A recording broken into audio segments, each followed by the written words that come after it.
సొలొమోను కంటే యేసు ప్రభు వారు ఎందుకు గొప్పవాడు అని అంటే, సొలొమోను గారికి రాజ్యం ఉంది, కానీ ఆ రాజ్యము స్థిరమైనది కాదు, శాశ్వతమైనది కాదు, నిత్యము ఉండేది కాదు, అది కూలిపోయింది కూడా.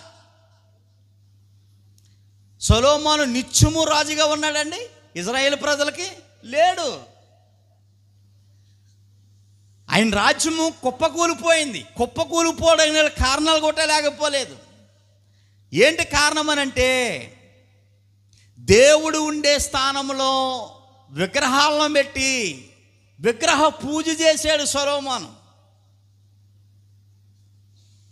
దేవుని మందిరం ఉన్న చోట విగ్రహ స్తంభాలను నిలిపి విగ్రహారాధన పూజ చేశాడు అతను. దేవుడికి నచ్చని భయంకరమైనటువంటిది ఇదేదైనా ఉందేనంటే విగ్రహారాధన. అందువలన సొలొమోను ఆ స్థానం నుండి తీసేశాడు. సొలొమోనుకున్నటువంటి రాజ్యము కుప్పకూలిపోయింది.